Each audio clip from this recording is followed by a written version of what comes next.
This hearing of the Subcommittee on Conservation and Forestry, entitled Title II Conservation Programs, Exploring Climate-Smart Practices, will come to order.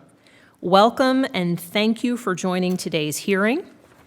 After brief opening remarks, members will receive testimony from our witnesses today, and then the hearing will be open for questions.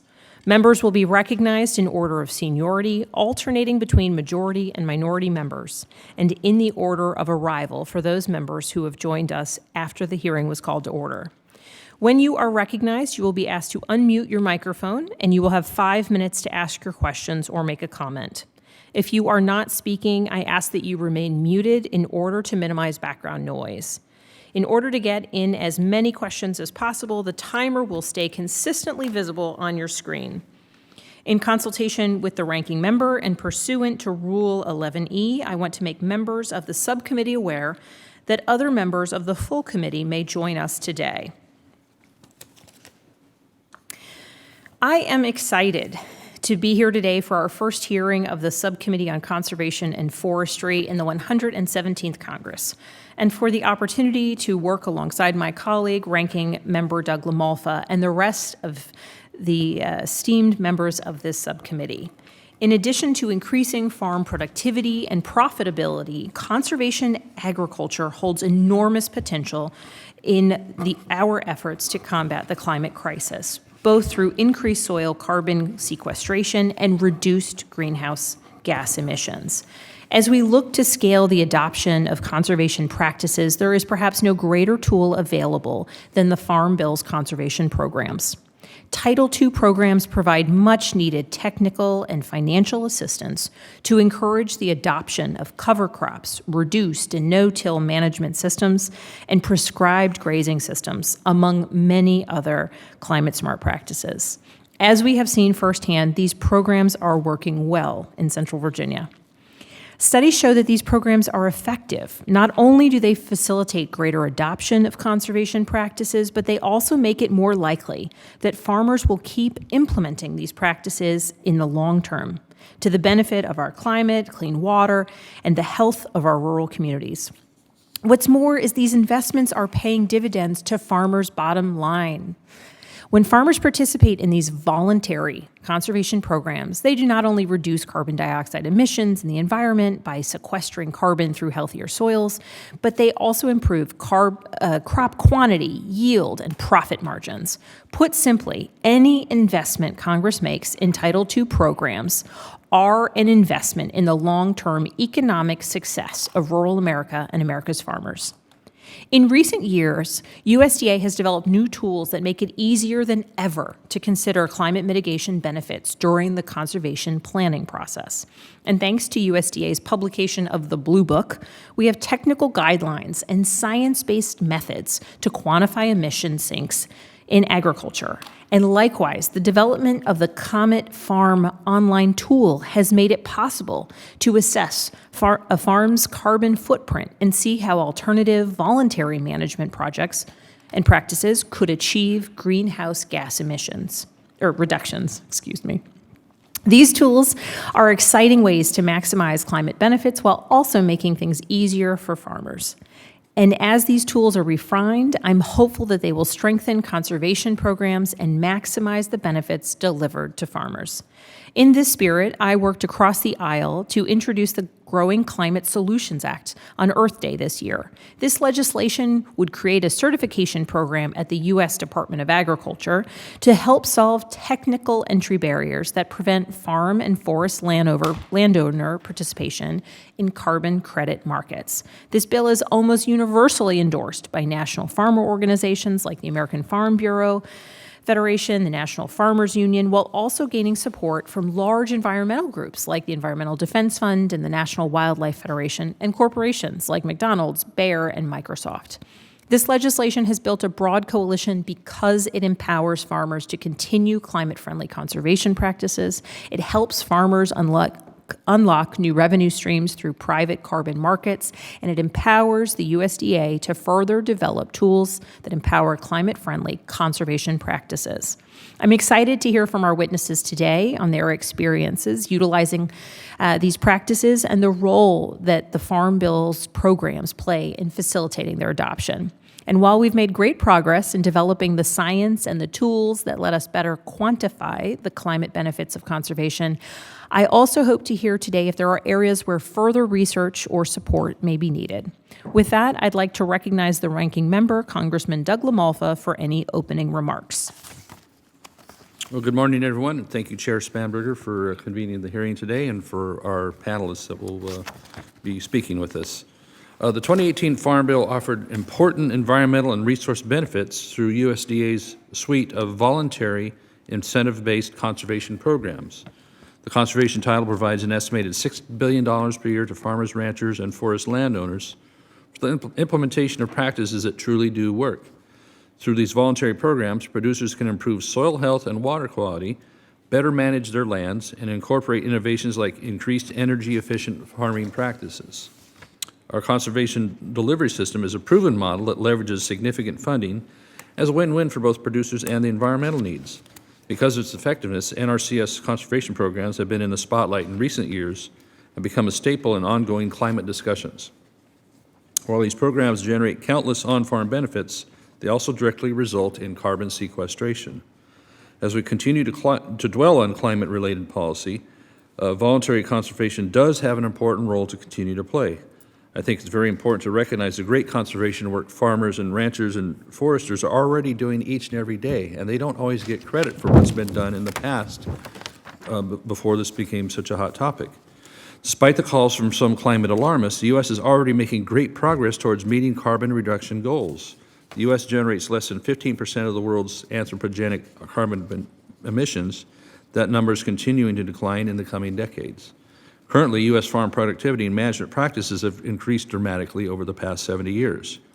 So, U.S. farm productivity increasing by 287% since 1948, the inputs have remained relatively the same. That means the efficiency is going up, more bang for the buck, more bang for the same amount of carbon. In short, we're producing more food and fiber while using the same amount of resources we did generations ago. Additionally, we need to recognize the considerable resources already provided by the Farm Bill to support voluntary conservation and not rush to unproven approaches that may not actually address the concern being made of climate or consider if it will benefit farmers and ranchers directly. In addition to improving soil health, there are a variety of other existing agricultural practices and technologies that are just as beneficial must be fully utilized.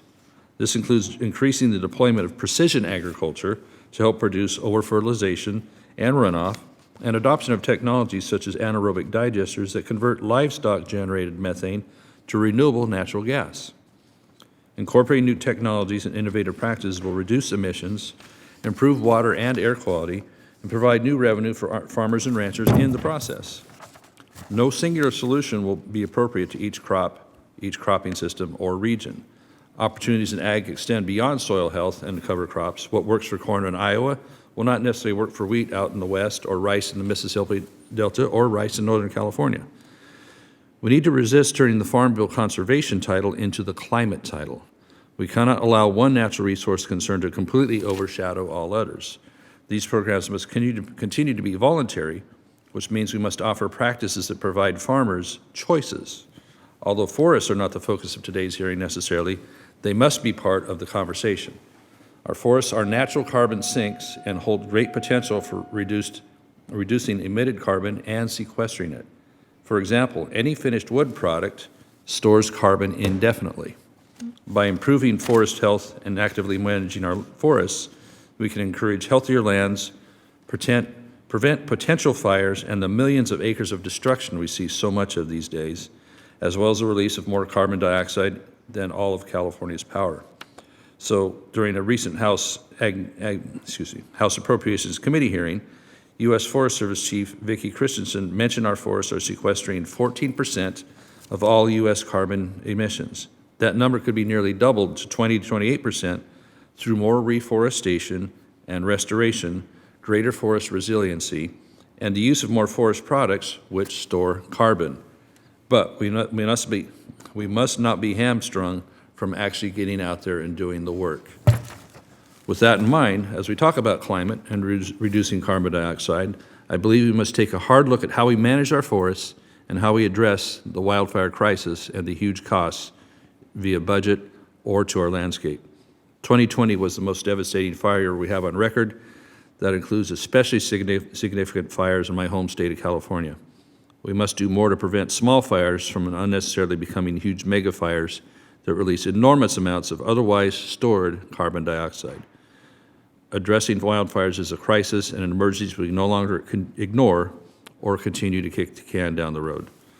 Thanks again to all of our witnesses for taking the time to come be part of this today, to provide your testimony, and we can have this good conversation. As we consider the many stewardship proposals and ideas before Congress, as this committee starts thinking about the next farm bill, your input will be invaluable from here on out, and it's much appreciated. I yield back. Thank you.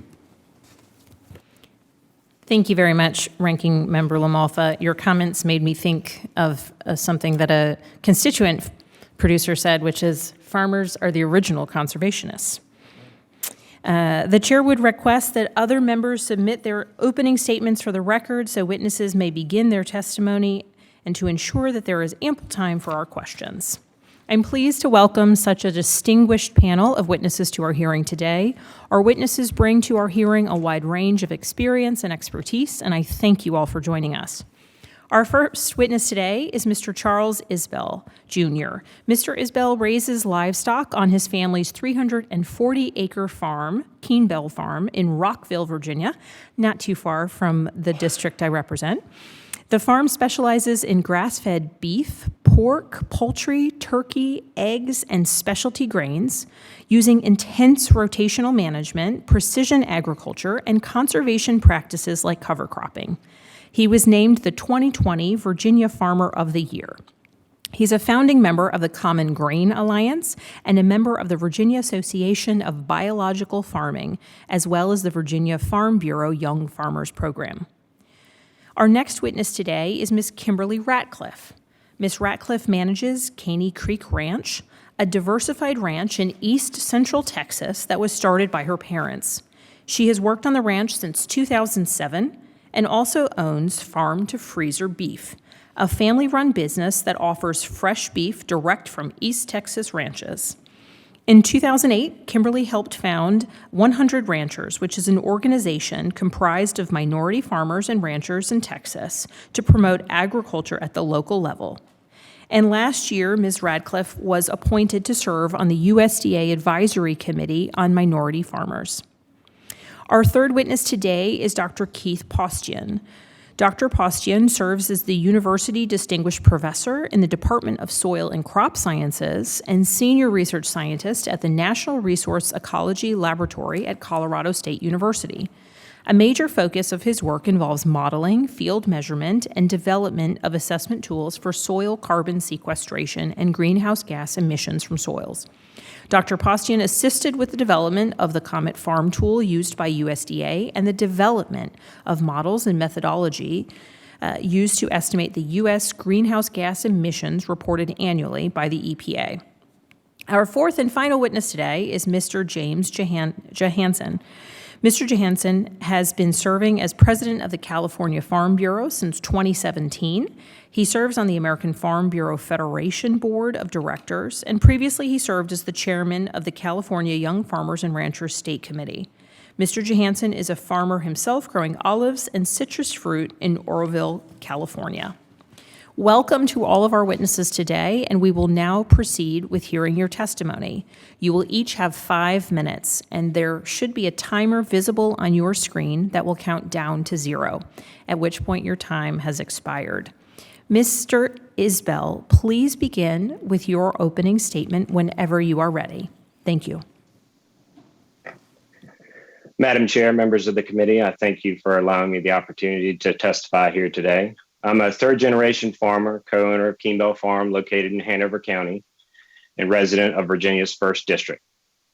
On our farm, we utilize regenerative agriculture practices while we work to produce and market directly to the consumer quality grass-fed beef, pasture-raised pork, chicken, turkeys, eggs, and specialty non-GMO grains. Our mission is to improve the quality of life of our customers, community, environment, and ourselves by producing the highest quality foods, products, using humane, sustainable, biological, sound practices. Our focus since inception has been to promote a living, healthy soil, utilizing forages, livestock, and crops as the management tools to accomplish this goal. While growing and developing our farming operation, we've been able to develop relationships with our local natural resources conservation service offices, soil and water conservation districts, Virginia Cooperative Extension agents, and USDA service centers. While working towards our overall mission statement and sharing our vision of healing the land utilizing innovative approaches to livestock and crop production, our approach relies heavily on the use of cover crops, particularly multi-species cover crops, no tillage, and additionally incorporating livestock into this cover cash crop rotation. Our local agency's recognition of our approach to environmental stewardship made us aware of Title II conservation programs that would fit our production model. And we're dedicated to utilizing the conservation programs, regardless of whether we receive an award, if the practices are economically feasible. And if awarded, the offsetting capital is put towards other conservation programs, which are not covered by these outlined conservation programs. We've been fortunate to participate in numerous environmental quality incentive programs, EQIP, and in which we've implemented stream exclusion fencing, prescribed grazing systems, cover crop, nutrient management planning, livestock water systems, just to name a few.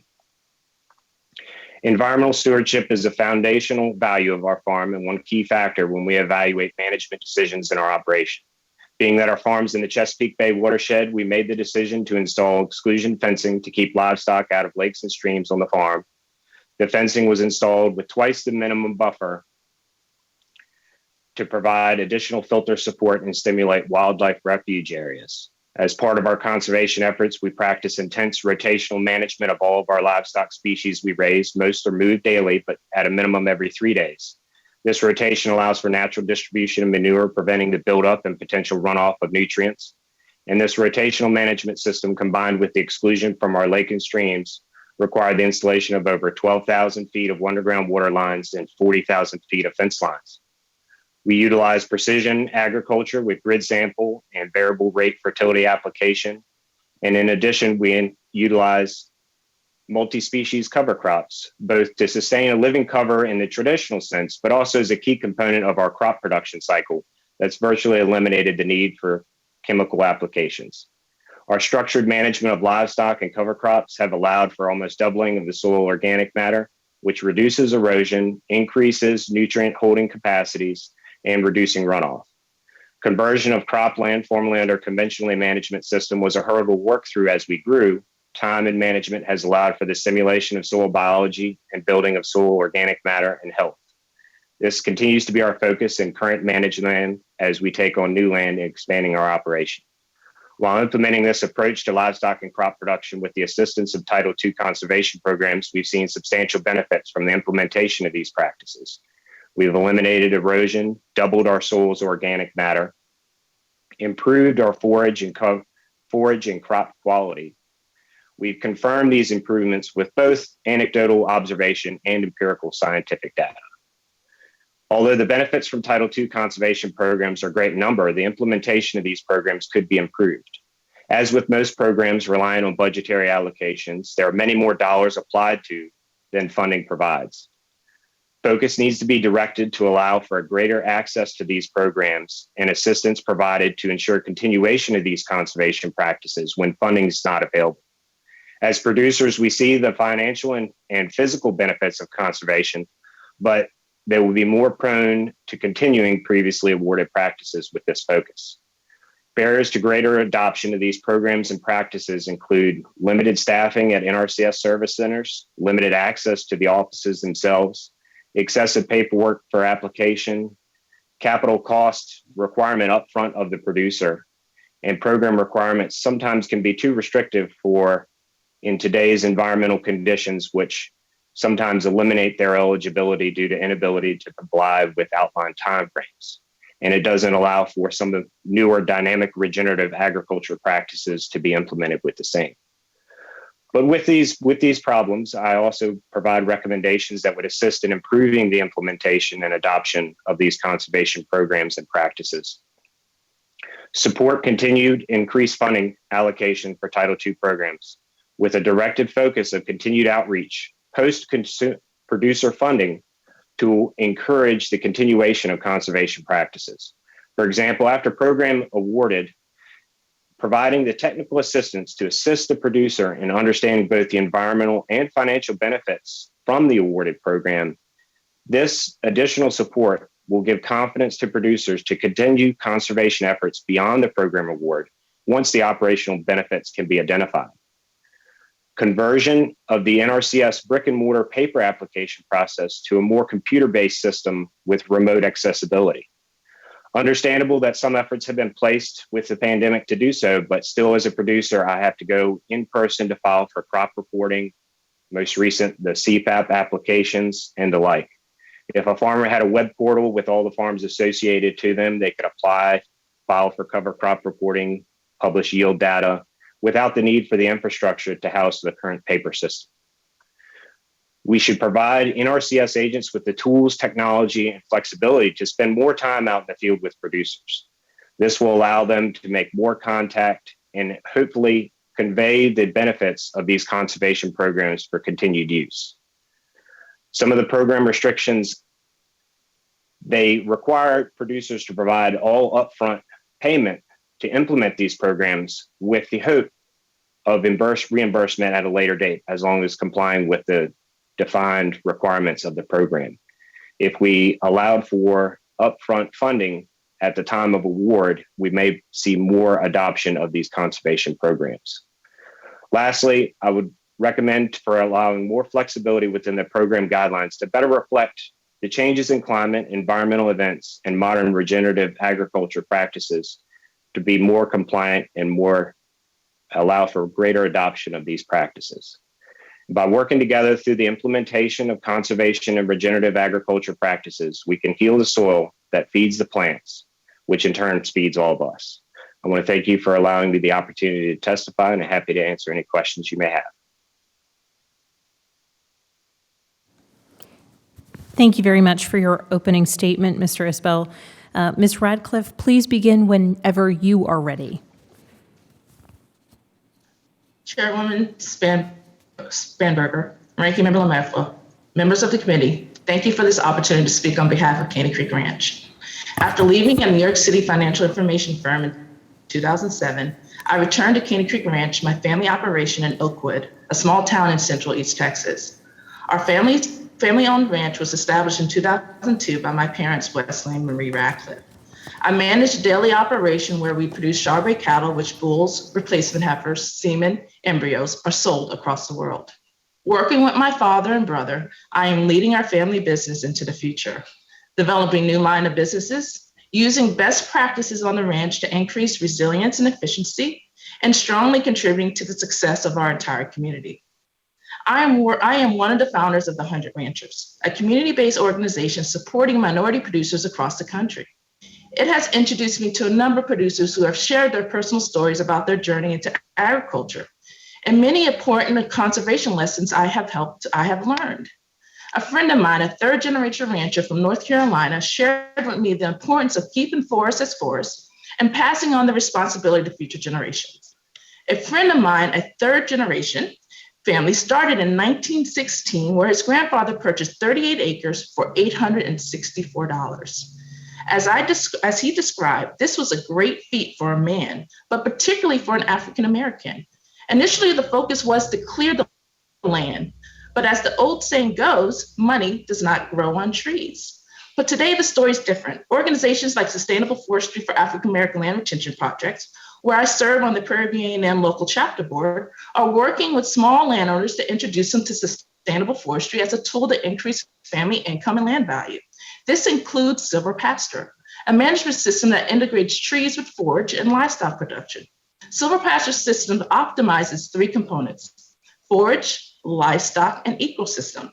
Trees are planted into rows or clusters, or forests are thinned to provide significant light for forage. On our family operation, we incorporate existing forage area to provide shade, timber, food for our livestock.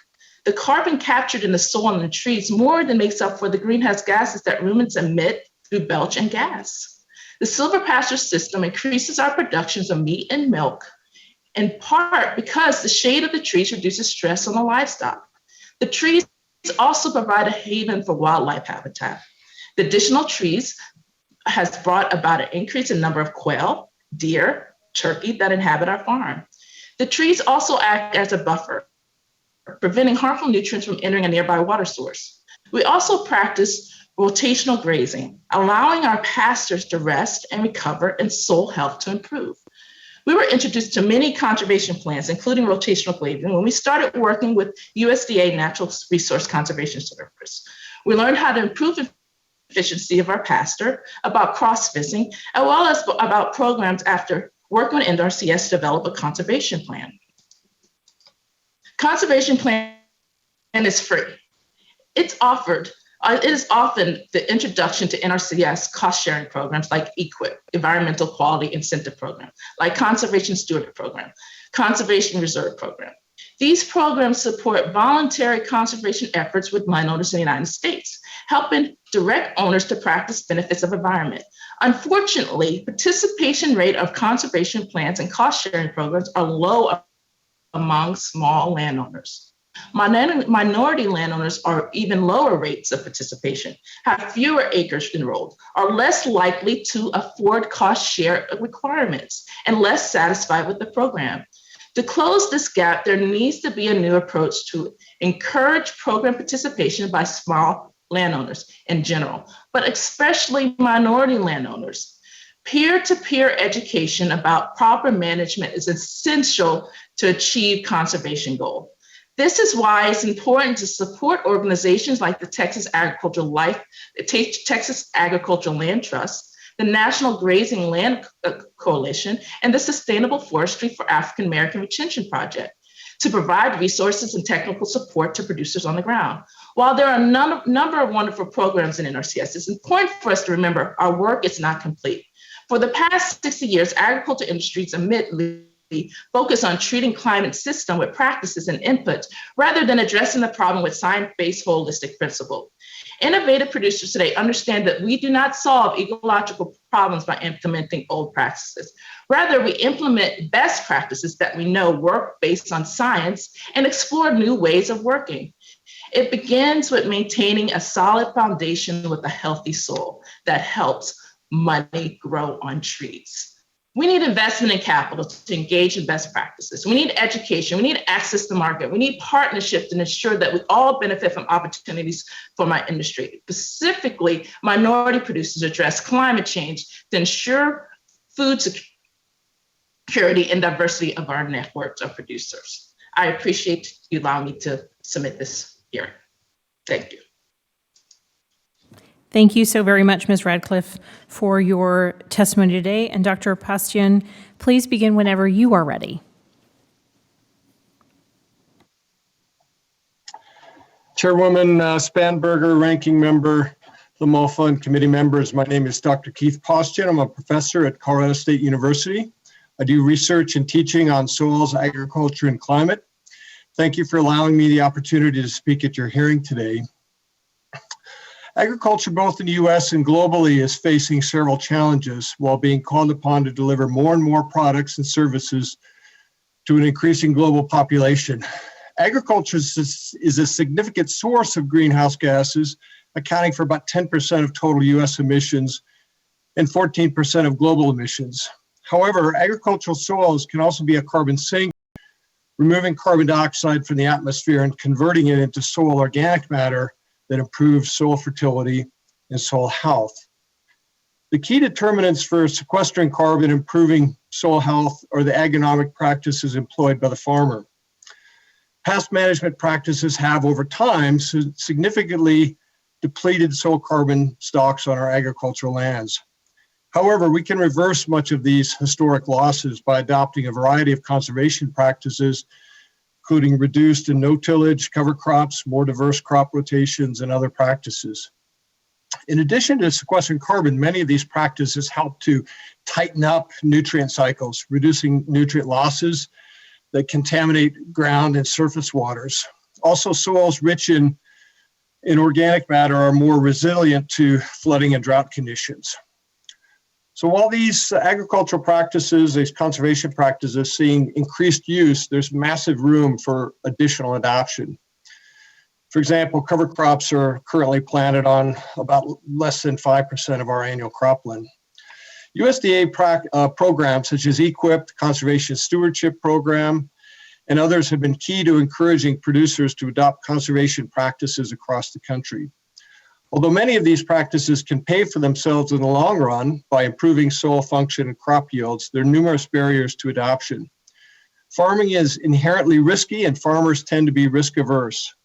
Thus, the support payments and technical assistance from USDA help to mitigate risk while farmers transition to these new practices. My research team at Colorado State University has been involved with USDA over the past 12 years in developing the Comet Farm system. Comet Farm is an online tool that is used to evaluate different conservation practices that can increase carbon sequestration and reduce greenhouse gas emissions on an individual farm or ranch. Tool is available, it's free, it's on the internet. The tool implements USDA's entity scale greenhouse gas inventory methods, which were developed by top experts from government, academia, and industry. Comet Farm currently has thousands of users, including federal agencies, state governments, NGOs, companies, as well as individual farmers and ranchers. To bring about transformative changes on our nation's agricultural lands will also require increased participation from the private sector. Over the past couple of years, there has been growing interest from major companies towards investing in carbon drawdown approaches to help meet corporate sustainability goals. To increase the willingness of the private sector to invest in soil carbon solutions and also to design optimal public policy, we need to improve our abilities to cost-effectively measure and monitor carbon sequestration. While we have many excellent field experiments as well as highly capable tools such as Comet Farm, there are a number of R&D initiatives that could significantly improve our capabilities. A number of these priorities have been documented in a 2019 study by the National Academy of Sciences. One is the need for a national system of on-farm measurements of soil carbon stock changes. The National Resources Inventory System, currently managed by USDA, would be an ideal platform to supplement with some on-the-ground soil measurements. Our forest inventory system provides this type of information on biomass carbon stocks. We need something similar for our soils. We also need additional capabilities for performance testing of new technologies, such as new crop varieties, new soil amendments, new regenerative conservation practices. Finally, there's a growing scientific consensus that improved quantification systems can be achieved by more fully integrating ground-based measurements and monitoring networks, remote sensing, and dynamic models. In summary, USDA Title II programs have been instrumental in promoting the adoption of conservation practices that yield significant climate benefits, as well as healthier soils and ecosystems. Good tools exist to expand and advance policies to promote climate-smart agriculture. Further improvements in quantification technologies can help increase engagement by the private sector to take these improved practices to scale. Thank you, and I'll be happy to take any questions. Thank you, Dr. Paustian. Mr. Johansen, please begin with your 5 minutes when you are ready. Yeah. Thank you, Chairwoman Spanberger, Ranking Member Lamalfa, and members of the subcommittee for the opportunity to appear before you today. I'm Jamie Johansen, President of the California Farm Bureau and a first-generation olive and citrus farmer. California's producers are all too familiar with changing weather conditions. The current U.S. Drought Monitor reports that over 97% of California is experiencing moderate to exceptional drought, impacting over 34 million Californians. We're also focused to have above normal fire potential this year. California's wildfires are very personal to me, not only as president of an organization who has witnessed countless stories of farmers' loss and frustration, but also because my family has been evacuated three times in the last 4 years due to wildfire. Sadly, there is no wildfire season in California. The risk is now year-round. and it is immense. Last year, the U.S. Forest Service stated in testimony that they would need $2 to $3 billion per year for treatments required to get ahead of hazardous fuel levels on the National Forest System. We urge the committee to include both forestry and grazing practices as strategies to restore forest health and rangeland health and increase fire resilience. We also ask that the subcommittee helps to ensure that sufficient disaster assistance programs, such as the Wildfire Hurricane Indemnity Program Plus, are made available to producers. Our producers are at the forefront of investment in agricultural research and adopting practices that improve productivity while enhancing sustainability. Conservation is widespread in California agriculture. Our farmers and ranchers have a proven track record of doing more with less. Practices include water recharge, irrigation efficiency, energy conservation, and investment in farm equipment with cleaner emissions. With so much already happening at the field level, it is important to consider how new federal policies and programs will overlay with existing state climate programs, and most importantly, grower-led initiatives. Title II programs provide producers with additional ability to adopt conservation practices while improving agricultural production. We are appreciative of the improvements made to the conservation title by this committee in the last Farm Bill, including enhanced flexibility of programs to meet producer needs. EQIP is the most utilized program in California, assisting producers with options in achieving greater conservation goals. It's important that any changes made to Title II do not walk back those flexibilities. To help ensure climate benefits are adopted, Nrcs could consider prioritizing EQIP contracts that result in emission reductions, increased carbon sequestration, and improved climate resilience. Prioritization would still need to remain flexible for all crop types with sufficient levels of financial and technical assistance. California produces over 400 commodities with various cropping systems and farm sizes. Practices will need to be broad and outcome-based, emphasizing a list of options as opposed to a prescriptive checklist. The nexus between the lack of broadband in many agricultural areas and implementation should also be considered.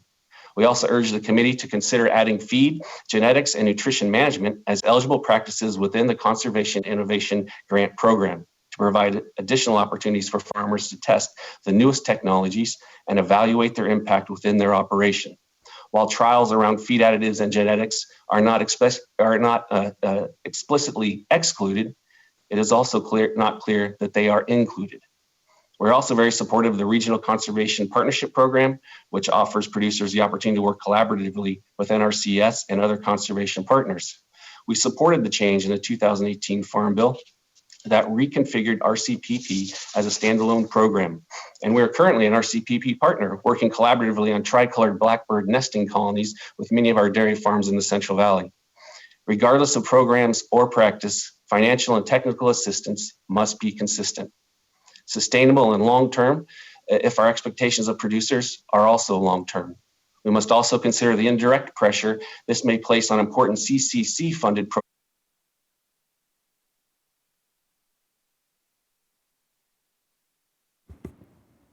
Sir, you Foreign might. Market Development Program, the Coronavirus Food Assistance Program, as well as livestock and other disaster programs. California Farm Bureau supports producer participation in voluntary climate smart practices that sequester carbon, reduce greenhouse gas emissions, and build climate resilience. While many have been incorporating climate smart practices on their operations for years, to further adoption on the on-farm climate smart practices, we must not only compensate early adopters, but also consider the economics of the farm and assist those being expected to do more. Only in working together can we achieve solutions that make agriculture more climate resilient while remaining viable. Thank you again for the opportunity to testify today, and I look forward to your questions. Thank you very much, Mr. Johansen. At this time, members will be recognized for questions in order of seniority, alternating between majority and minority members. You will be recognized for 5 minutes each in order to allow us to get as many questions as possible. Please keep your microphones muted until you are recognized in order to minimize background noise. I will begin by recognizing myself for 5 minutes. But before I begin, I would like to offer a USDA report on cover crop trends, programs, and practices in the United States for the record. Mr. Isbell, in addition to reduced soil erosion, improved water filtration, and greater weed and pest suppression, cover crops provide important environmental benefits, including carbon storage. And according to the latest report, cover crop adoption increased by approximately 50% from 10.3 million acres in 2012 to 15.4 million acres in 2017. While kind of rather modest in terms of national cropland acreage, the report does demonstrate that programs like CSP and EQIP are helping to drive practice adoption. In your opening statements, you did talk to some degree about the ways that implementation could be improved. You talked about some of the programs being too restrictive, the value of technical assistance, particularly post-implementation. But I was wondering if you could speak to the importance of these programs, EQIP and CSP, in achieving greater carbon sequestration through practices like the use of cover crops. Because as we here in Congress are debating policies that are investing in expanding economic opportunities and combating the climate crisis, I want to have a firm understanding of the practical impact on growers and producers. If we are thinking about potentially making additional investments in these voluntary and incentive-based programs, while also increasing funding for technical assistance, I'm curious what your thoughts would be in terms of what that would mean for you on the ground. Thank you. Absolutely. So forages and grasslands have the greatest ability to sequester carbon in that the carbon is then stored in the soil. And so the greatest flexibility to increase carbon sequestration is by cycling those forages and grasses via grazing, haying, mowing. And that's what we've been able to do with our cover crops utilization. And by doing so, not only are we sequestering more carbon, but we're also able to cycle and retain nutrients, free up nutrients that are previously insoluble in the soil, and then also, more importantly, build organic matter, which increases our water holding capacity, thus drought proofing. And so with utilization of these programs and these conservation practices, we've been able to increase our financial bottom line. Mm-hmm. And in that we're able to produce more forages, more crops, despite potential drought or lack of rainfall because of the building of that organic matter, in addition to capturing the nutrients, which then reduces the need for additional fertility application. And I think that it's important to continue these fundings and then also to ensure that the technical assistance is there to follow through with the farmers to actually be able to show them the long-lasting financial and environmental benefits from these programs. Thank you very much. Dr. Paustian, in your testimony, you noted that while payments from our Working Lands program like EQIP and CSP can help cover some of the initial costs of embracing some of these conservation programs, they don't often cover the full costs of the practices experienced by farmers up front. You also noted that while on-farm benefits like improved soil function and yield stability can help pay for these benefits, there are still significant barriers in adoption of these practices. So given that, I'm curious, what value do you see in helping farmers gain access potentially to private carbon markets that provide additional revenue streams for growers who may choose to adopt these practices? Thank you, Chairman Spanberger. I certainly think there's opportunities, and they're growing for farmers to monetize, if you will, some of the ecosystem benefits that they're creating with these practices. I mentioned in my opening remarks that a number of industries are interested in carbon drawdown, and so carbon offers a way to do that. So I think as long as farmers can participate and get a fair return and are able to implement the practices that work well on their operations, then I think it's certainly an opportunity that I think would be good to see if it could increase. I'll mention another thing, and that is that the farmers also have potential to get a premium on their products if consumers are looking to pay more for low carbon products that are produced in the agricultural space. And I think we see increasing interest in that. And so that's another way in which I think farmers can increase their bottom line to help over this transition period in particular. Thank you very much, Dr. Paustian. Certainly, as consumers learn the benefit of, let's say, grass-fed beef, understanding actually the environmental impact as well of making food choices along those lines, I think is important and particularly helpful for the producer. Continuing on, I now will recognize Ranking Member Lamalfa for 5 minutes. Thank you again, Madam Chair. To my neighbor, Mr. Johansen there, California Farm Bureau, thank you for your testimony today and for your good work. Let me jump right into it here. Now, the conservation programs and the conservation title we've had in the farm bills, they're currently oversubscribed. So there's more farmers applying for them than are really able to utilize it. So how do you think, if we're moving into new programs, is this going to take away from the current ones we have in place with EQIP and et cetera? Ought not we prioritize the existing ones that are indeed very well liked and voluntary? I think a key point. So what's your thoughts on that? Well, I think the important part of any conservation program, coming out of the USDA is also how does it work with state programs as well to further those federal dollars. We can do that at the state level. We have a healthy soils program here in California that has been successful, administered by the California Department of Food and Agriculture, but also works well with Nrcs conservation practice standards. It also is a program, ironically, that uses the Comet Planner, which we're discussing here today as well, to implement. I think also too is that we also have programs here in California in terms of equipment replacement for more efficient tractors, irrigation pumps as well. I think it's a good thing that we're overprescribed, but I think we have to figure out how we engage the private market as well, since there are consumer benefits to this who can also participate, because it's always going to be a level. And that's one of the things we can have these programs for farmers. And one of the problems we have here in California is the inconsistency of funding. So you start a program and then the next year maybe the funding isn't there to do it, so the program's going to hold. Yeah. So I think it's vitally important that as these programs are overprescribed, and unless we can get more funding for it, that we leverage and prioritize with those states and those farmers who bring in additional dollars.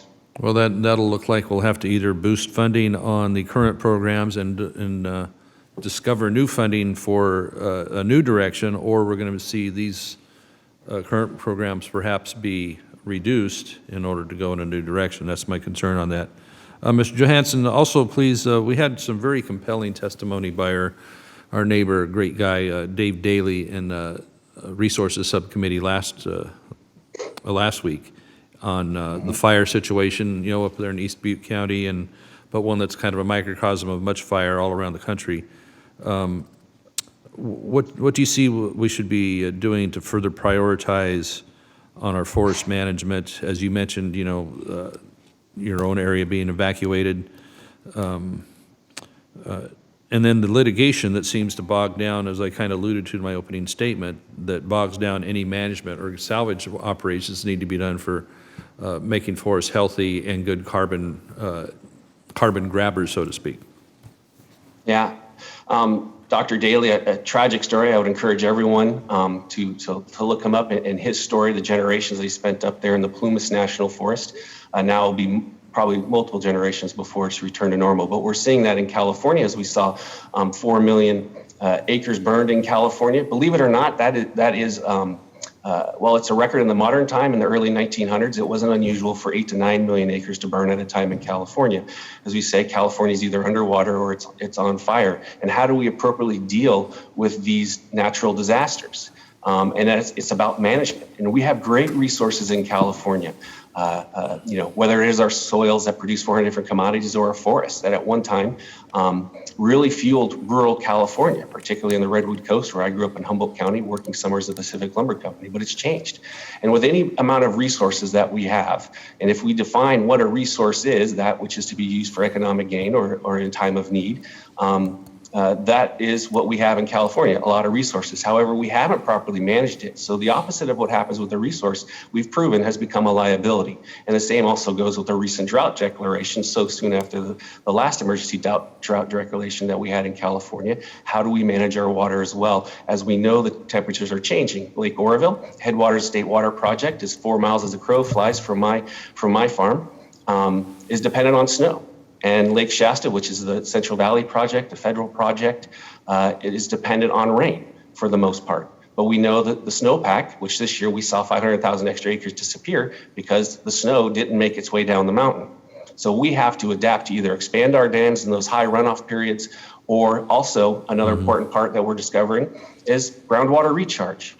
So, we have to manage our resources better, and also how to return funding and profitability to our forests. Because simply, if the national forests aren't being properly managed, as we've seen in the private forest, it gets overwhelmed with fuel and great destruction happening on private property as well.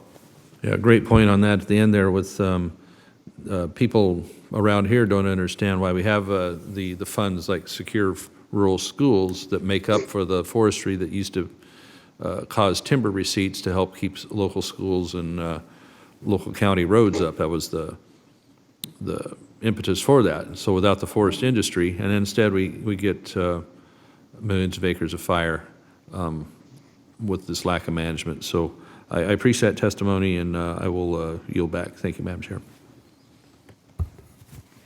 Thank you. I now recognize the gentlewoman from New Hampshire for 5 minutes.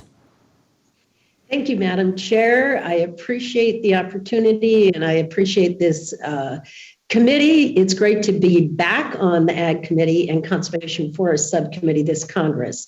I do want to begin by noting the dedication and commitment of farmers and foresters in New Hampshire to reducing emissions and mitigating climate change on our land. Many have already undertaken practices like tillage management, crop rotation, and the use of cover crops. Sometimes it's on their own initiative, but often it's through participation in the Title II programs. In the Granite State, we're lucky to have an incredible team at the USDA Natural Resources Conservation Service, NRCS. The staff understand our unique agricultural needs of our region and are terrific partners and technical advisors for both farmers and foresters. They expertly manage New Hampshire's participation in NRCS programs, including enrolling over 55,000 acres last year alone. While programs like EQIP and CSP are much relied upon staples in the Granite State, NRCS fosters many other climate-smart practices that support our region. Just last month, the Merrimack River Watershed Council received nearly $7 million in RCPP funding to conserve land, enhance climate resilience, and restore wildlife habitats in our watershed. This type of public-private partnership is truly a win-win. Critical farm and forest lands are saved, while the water supply for cities like Nashua are also protected. Additionally, NRCS has supported unique projects like the construction of a high tunnel at the New Hampshire Technical Institute in Concord that was completed just last week. The tunnel will allow beginning farmers to field test farming and conservation techniques right on campus. And I'm always excited to hear about these types of projects and look ahead to the next Farm Bill. I'm eager to explore how Congress can help strengthen NRCS' role in combating climate change in the years to come. On that note, Dr. Paustian, I was very interested in your research concerning carbon capture in agricultural soils. And I'm curious how you see working forests fitting into the broader picture. Based on your research or your colleagues, would you have recommendations about how NRCS programs can best support carbon capture in our working forests? Thank you, Representative Custer. I think there's several opportunities that are both in working forests as well as in forests in agricultural lands, if you will, things like agroforestry. And I think Ms. Ratcliffe mentioned silvopasteurism on her operation. And I think these kinds of systems, as has been pointed out, can both sequester carbon in the soil, but also in the biomass, in woody biomass that persists for a long time, as well as providing shade and other ecosystem benefits of those kind of things. NRCS does have a pretty active involvement in, I know, agroforestry systems, as they do also in working forests. I would say in general, in most, if you think of private forest land as forest land, so they're just producing wood or wildlife habitat, these sorts of things, probably the key quantity for carbon sequestration is still in the biomass carbon. And I think most of the work involved in how do we manage the vegetation to optimize forest health as well as carbon sequestration really focuses primarily on the biomass. But certainly I think there are, in instances like afforestation or reforestation, and to the extent that NRCS provides advice on that, then there are carbon benefits that also accrue with reestablishing forests on, for example, degraded lands or other things like that. Great, thank you.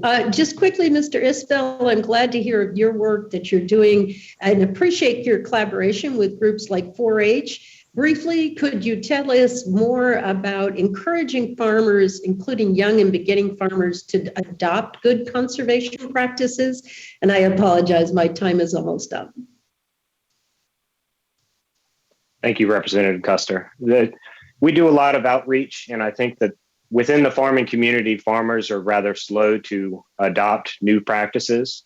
And so that's why the importance of having field days, outreach to neighboring farmers is the greatest opportunity to actually show financial and physical benefits from these conservation practices, in which then we've seen our neighboring farms and farmers who have attended our events to start to implement some of these conservation practices because of being able to see and talk to somebody who has been doing it and realizing those benefits.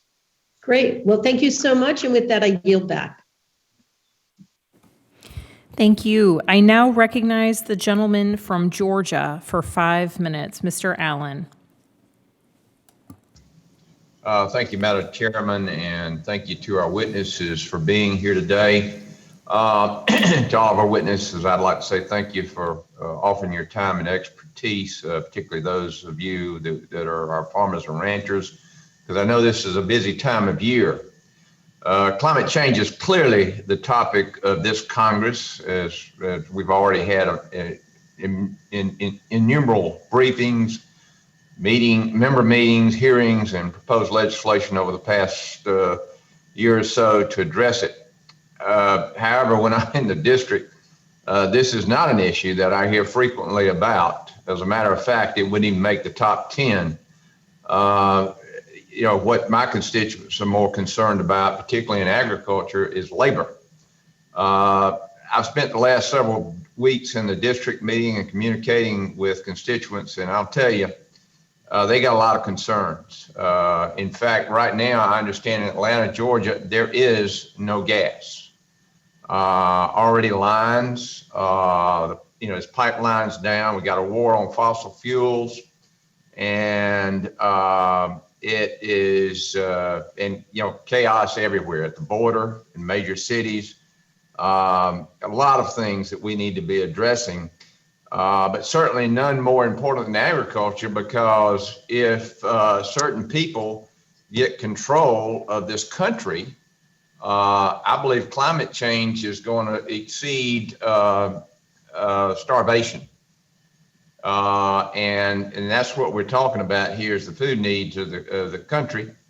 In fact, there are many leaders, one business leader in particular said that we need to go to synthetic beef. And so I don't know where all this is coming from, but obviously it affects many of our witnesses here right now. The other thing is skyrocketing lumber prices. This is the Committee on Forestry. It's adding $35,000 to the cost of an average home in my district. Obviously, gasoline's up.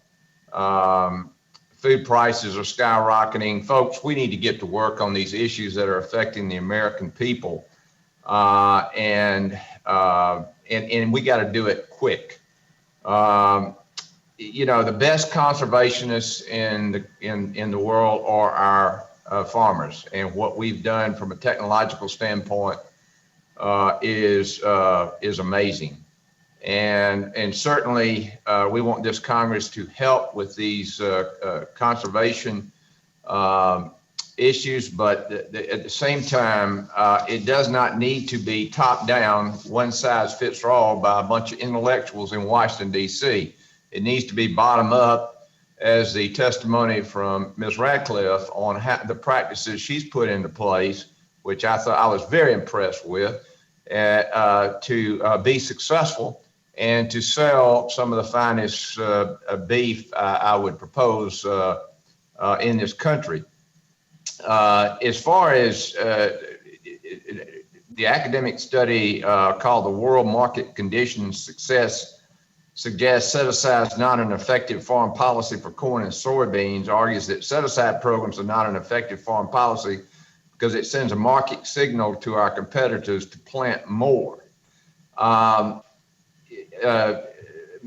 Paustian, how concerned are you that by idling tens of millions of acres in the U.S., we could very likely be exacerbating greenhouse gas emissions as our competitors respond to take the U.S. market share here?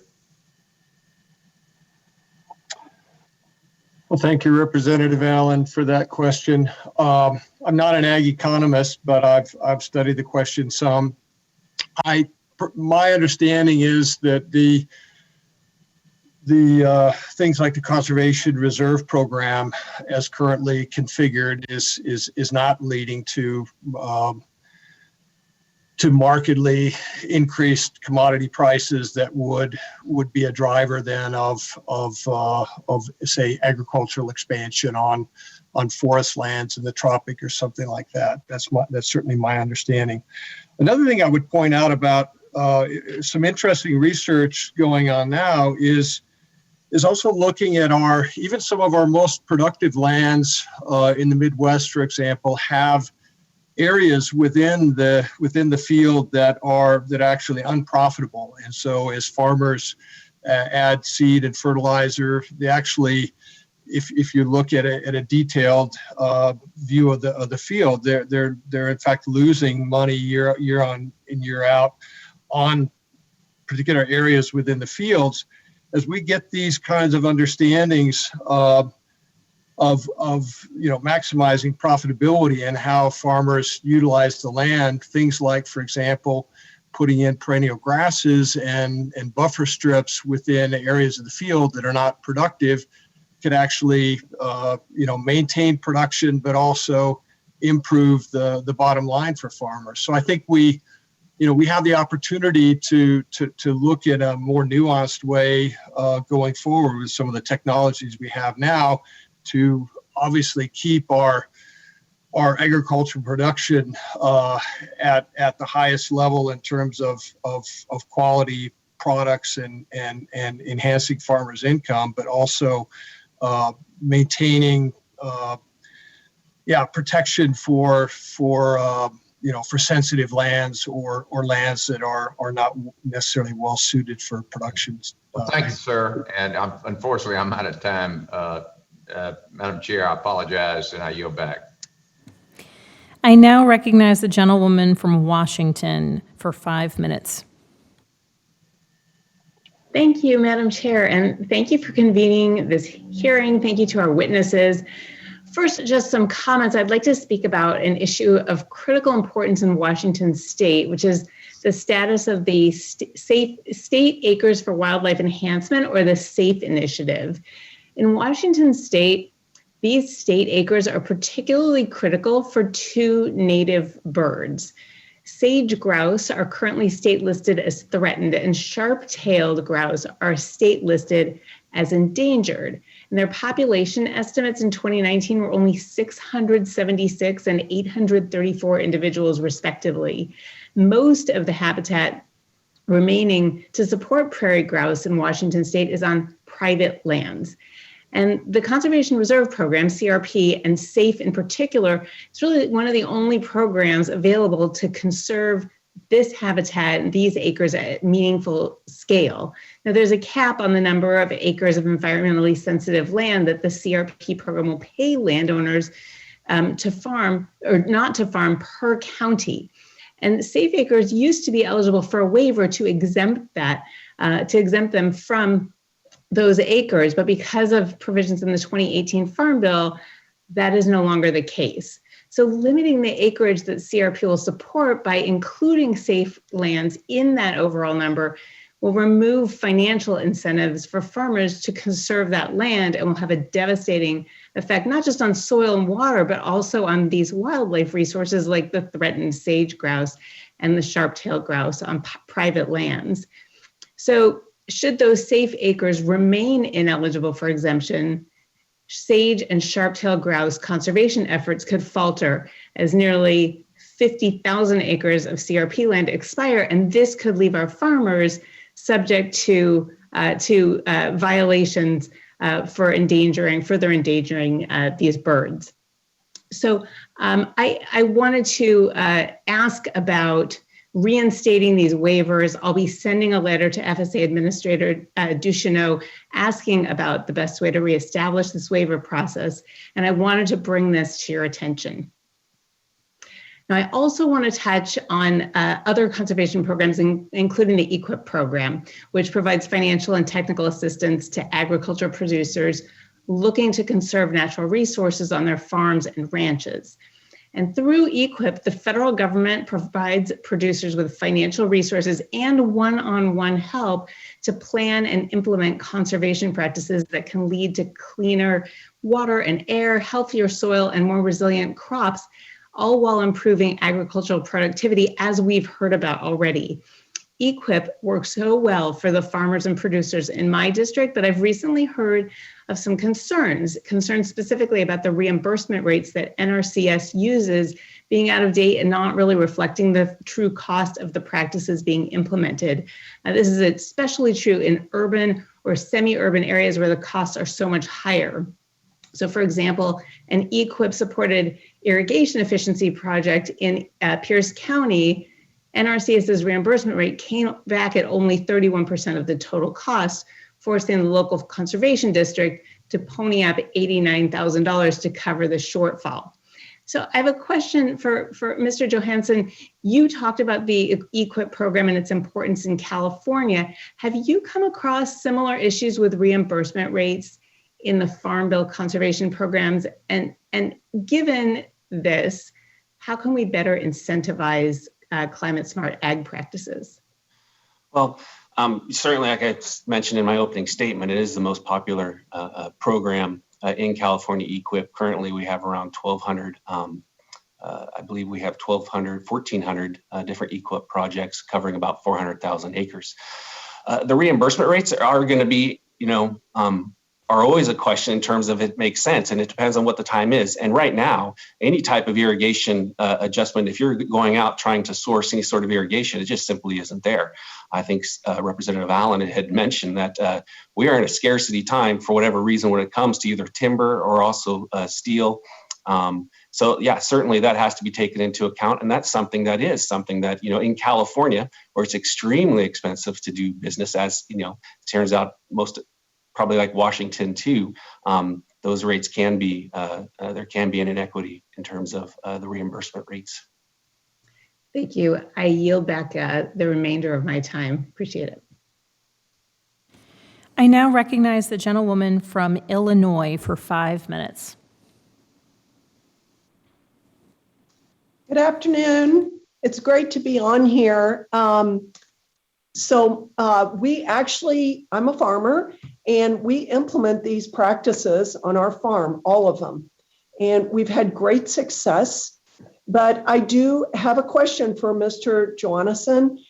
We've observed two issues, and I was wondering if you have any ideas, solutions for this. One is that we're in the minority of using these practices, cover crops, crop rotation, no-till, rotation and all that. But other farmers will tell us that they want to implement these, but they share crop or they're cash renting their land, and the owners are not open to these conservation practices. And where we are, our big issue is soil erosion, because it's very flat land. It's the best soil in the world, and our topsoil is running down to the Gulf. So if we could just do cover crops and reduce tillage, that would be fantastic. So does anybody, or do you have ideas of how to motivate the landowners to want to get on board with these practices? And that's a difficult part in terms of the long-term investments a lot of these programs are, especially with rented land. And, are landowners willing to sign those long-term leases, putting in fence that can last up to, for required organic, for good organic grazing kind of methods, is a 10, 15-year investment. I think that there could be a part of it in terms of landowners' outreach to them. They're probably maybe a generation removed. A lot of times in California, the land that's being rented, the owner actually lives maybe in San Francisco or Los Angeles. I haven't really thought about how we engaged, the landowner.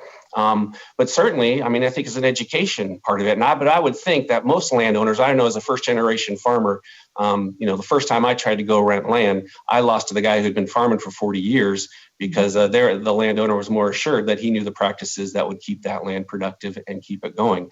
I think there could be part of the outreach that would have to get into, and we certainly do at Farm Bureau in terms of outreaching to the urban communities of what we are already doing on our farms to adapt smart agricultural climate practices. Mm-hmm. And I have one other question. Another thing we've observed is, so I have 7 children, and several of them have gone to universities, and some have gone to the local community colleges, and some have majored in ag production.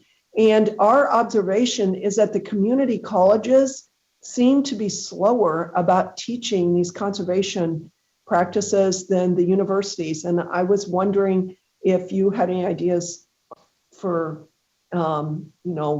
solutions on that end. No, I appreciate you bringing that up, because I think one of the things, and I see Professor Paustian is on here as well, and he would confer that one thing that I probably didn't put into my opening statement, but is in the written statement, is the need to fund education. And in agriculture, that's been our extension advisors, our extension offices, our UC extension offices, will be critically important parts of climate smart agriculture. And it has been a funding difficulty. Funding has been cut in California, but they're critical. So as we see, UC Davis is our major research university, coming up with great programs. But I farm up in Oroville, Chico State, in that area, Butte County, hour north of Sacramento. A different place to farm, a different climate than, say, farming in the Salinas Valley or farming down in Kern County. So it's important that we invest in our universities and that agricultural research. We can't forget that at some time it has to get down to the lower level. That's community college or our state schools like at Chico State, which has a demonstration farm, which is tasked with how do we apply these technologies at the local level that serves local farmers. And it certainly is right now, I'm sure, in community colleges in California, with the type of budget cuts at one point we thought we were facing. Of course, now the governor's announcing a huge surplus. So hopefully that trickles down to more investment in our research. A lot of the first programs they cut is in the agricultural program because it is equipment or property intensive cost to do those programs. But you bring up a great point. it does come to having enough funding to engage, both at our community college, state schools, but also our cooperative extension, who is a trusted entity for farmers. Well, it's, if I may add, I believe it's information more than the funding. That's my opinion. But anyway, thank you so much, and I yield back. I now recognize the gentleman from California, Mr. Panetta, for 5 minutes. Thank you, Madam Chair. Speaking of the Salinas Valley, no, I'm kidding. Thank you, President Johansen, for mentioning the salad bowl of the world in your answers, which obviously I'm going to go into where I come from on the central coast of California. Like many of my colleagues, I was in the district for the past 2 weeks and having a good opportunity to speak with and have sit downs with farmers, ranchers, and forest landowners. And as you can imagine, the topics that are coming up, labor, as labor always does, as Mr. Allen mentioned from Georgia, but no, in California, obviously that's a big issue. But then, of course, water and wildfire, what's going on in our state and what we have been and will continue to deal with when it comes to our drought and then our wildfire season as well. As many of you know, our governor expanded the state's drought emergency proclamation to include 41 counties, including San Benito County in my district. And that means that basically 30% of California's population is now living in a drought state of emergency. At the same time, many of these places are still recovering from the historic 2020 wildfire season. In my district alone, we endured wildfires in or around my district that affected 650,000 acres that were actually burned, unfortunately. And then we had to go through the post-wildfire effects of dealing with the flooding and burn scars as well. And I think we can all probably acknowledge that climate change is at the root of these crises. And that is why this hearing is so important today. So I thank the Madam Chair for holding it. As we look to reassess and build on our federal conservation programs, I do believe that we got to ensure that farmers, ranchers, and foresters have a seat at the table in these types of discussions, first of all. Second of all, they got to have the ability to access and fully leverage these programs to save water, reduce wildfire risk, and to ultimately invest in the long-term health of their lands. Now, Dr. Paustian, in California, you're probably familiar with the USDA's Natural Resources Conservation Service, the NRCS. That's been helping producers employ irrigation water management techniques, including irrigation scheduling. Can you elaborate in ways that those types of federal programs can better help producers who are seeking conserved water, and what are some of the co-benefits of these types of water saving practices that they employ? Thank you, Representative Panetta, and you make a really great point, and that is there's a lot of synergism between things like water management, drought, soil carbon, greenhouse gas emissions, nutrient management. And we're working a lot with NRCS in California, but also with the California Department of Food and Ag. And we've actually been working with them recently on developing a new online tool called the SWEET tool, which looks at the co-benefits of water savings from improved irrigation management systems on things like water savings, but also greenhouse gas emissions. So I think there's a lot of room for improving programs that support conservation practices that are, if you will, holistic, that look at the multiple benefits of not only carbon storage, greenhouse gas, but water use efficiency and nutrient use efficiency and things of this nature. So I think this is really key that we take that approach. And fortunately, I would say that the conservation practices that NRCS has defined and which are supported by these different programs, one of the real virtues of them is they have these multiple benefits. They are, in general, they help the health and productivity of the systems And so there's not so often that you have major trade-offs. Oh, I want to save water. Oh, that's going to hurt my carbon. It tends to be synergistic.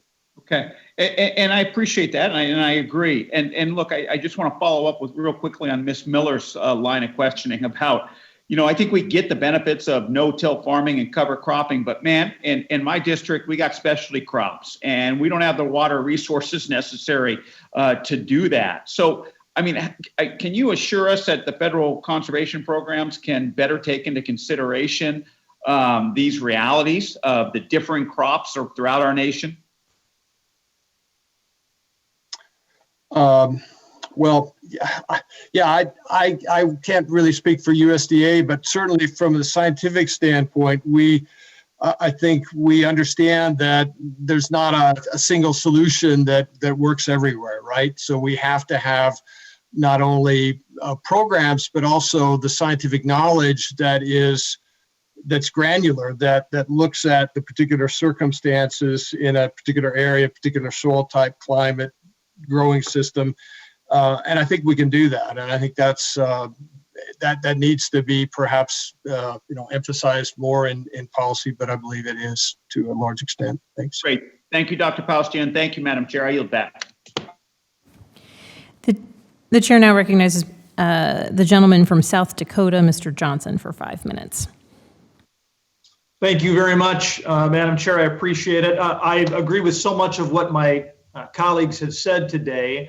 And of course, that's what I hear from a lot of farmers and ranchers. Really, anytime I'm talking to South Dakotans who work in production ag, they emphasize time and time again to me two things.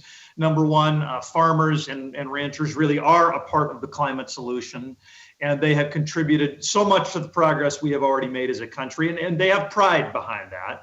And then secondly, that rural economies really do need production agriculture. And frankly, the world needs American production agriculture if we're going to continue to feed the world. And so with those things in mind, I'd like each of the panelists, and we'll just go in the witness list order. So Isbell, Ratcliffe, Paustian, and Johansen. I have concerns, I have serious concerns, and I know many of my producers have concerns when they hear about 30 by 30. And I know it's more of a concept right now than a plan. I mean, details are pretty light, but when we hear about setting aside and conserving at least 30% of the American landmass by 2030, I think that causes them concern about what does that mean for American competitiveness.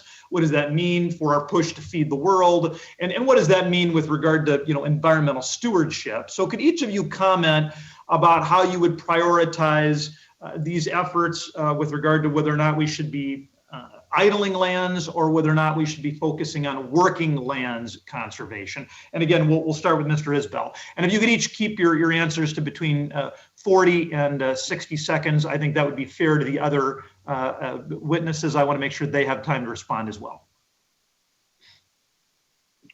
Thank you for that. I'll take an approach to it. So for me, the concept of feeding the world and conservation are not exclusive. They can be synergistic. New challenges require new approaches. So setting aside 30% of our land mass and not allowing it for food production is not contributing towards our goal of American competitiveness and feeding the world. But we have to look at the way CRP is implemented, and we have ways to be able to set aside land from tillable agriculture, but be able to still produce food in a regenerative way, sequester carbon, but also keep the American edge and provide financial stability for farmers. So is it fair to say, Mr. Isbell, you wouldn't want us to overly prioritize idling land over working conservation? There's a role for both and an important role for working lands conservation. Is that right? Absolutely. Working lands conservation should be the #1 priority. Very good. Thank you, sir. Ms. Ratcliffe. Yeah, and I'm in agreement with them. I think my main comment would be what is the goal of the 30-30? And is the goal actually accomplished by producer? Is the goal actually going to hit the ground? Is the goal actually something that is ultimately going to affect producers?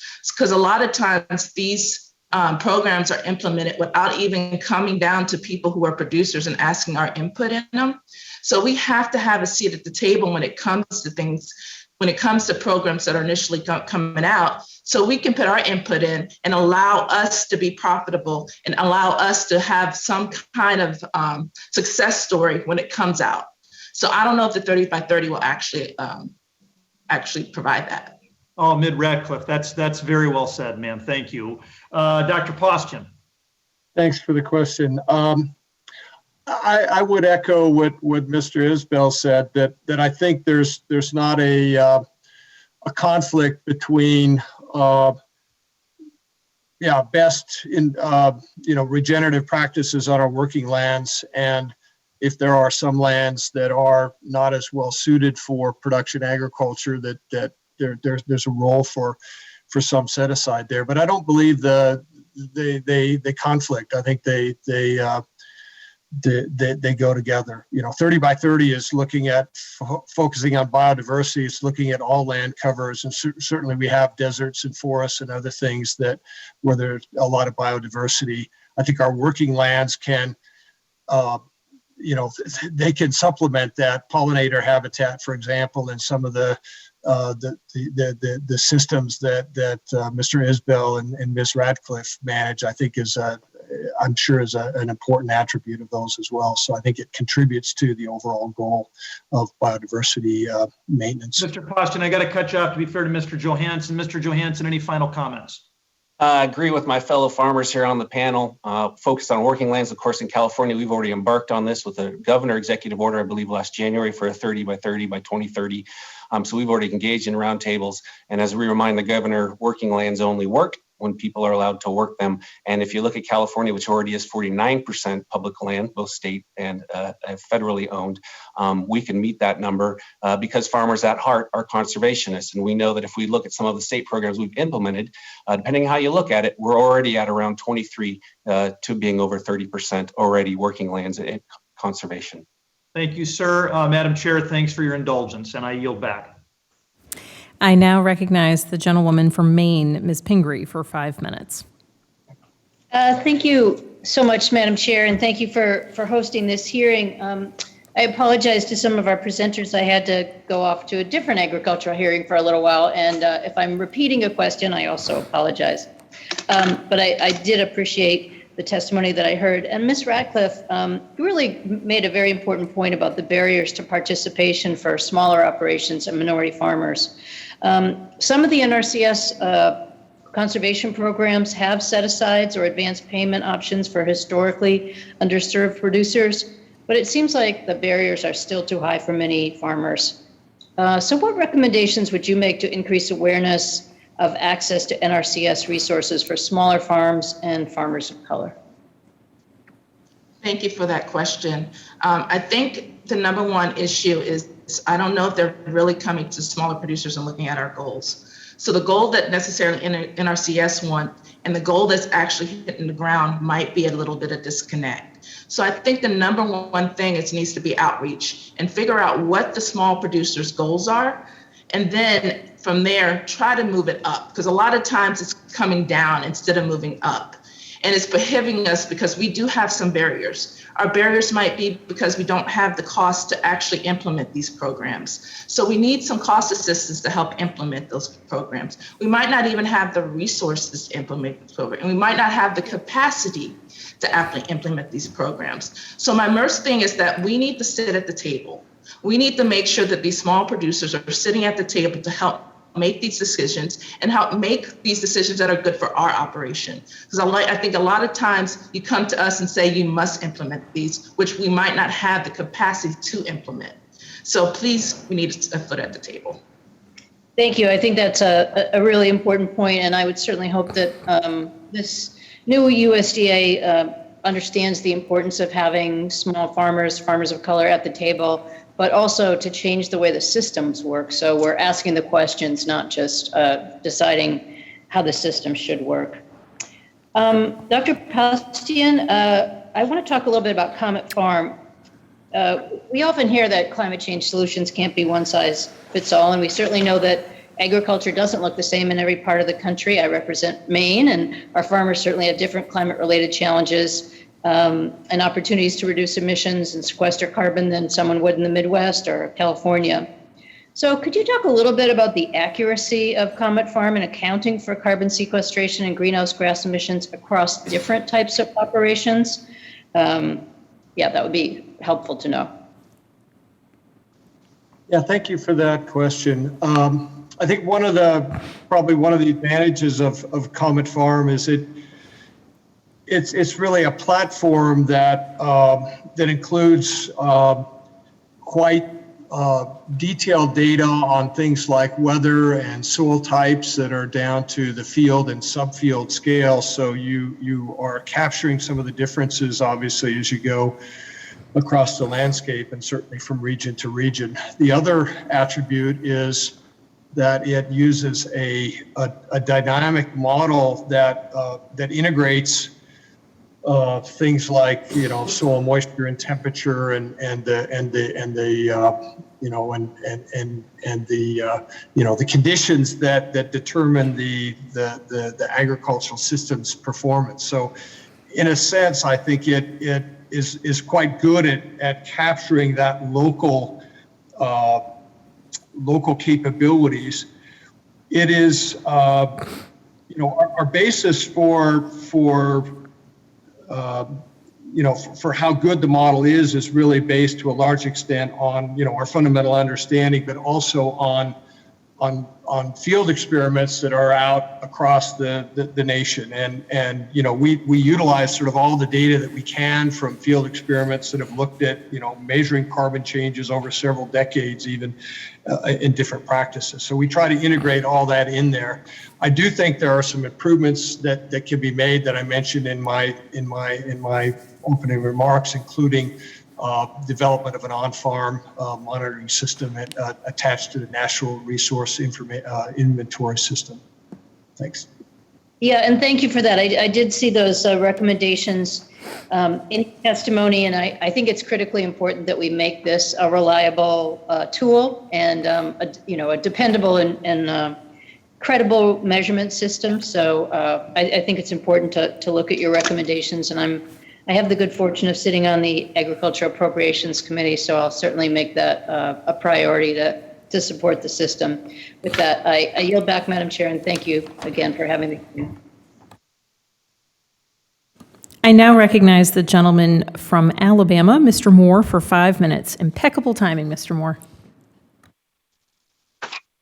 Thank you, Madam Chairman. I have a couple of other committee meetings going as well. So this is for Dr. Paustian. I thank you all for appearing today and in my conservation efforts, often through partnerships with land-grant universities, such as Auburn University, where I graduated, Tuskegee University, and Alabama A&M. Would you be willing to go into more detail regarding how extension programs and land-grant universities support producers in improving soil and water health and incorporating technologies such as precision agriculture? Yeah, thanks for that question. And I think as a number of the other panelists had mentioned before, this outreach to producers is critically important. I think we've got more that we can do from the university side. Bringing this information out to farmers. We're actually working with NRCS as well as some NGOs, including the Carbon Cycle Institute and Mad Agriculture, Quivira, and other universities in developing a curriculum for carbon farm planning that we hope to be launching soon, and working with NRCS so that their technical service providers can go out and help to provide more information about how these new practices work and how they can best be implemented for the particular areas that farmers are in. Because I think, as we mentioned before, the kind of the site-specific context, things in Alabama are very different than they are in Minnesota or Maine or other places. So we really need to have that granularity. And I think that both the ag college folks as well as NRCS have a key role to play there.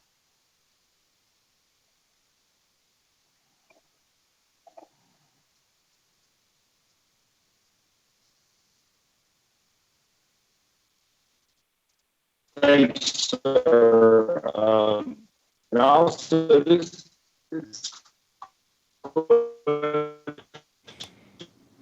Mr. Moore, it appears you have a challenged connection. We're having trouble hearing you.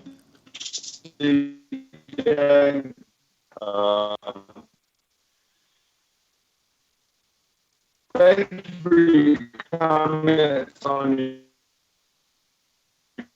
experience with the Nrcs, conservation districts, and the USDA service centers. Mr. Moore, the connection that you have is, Mr. Moore, we're having trouble understanding your question with your connection. Where these volunteers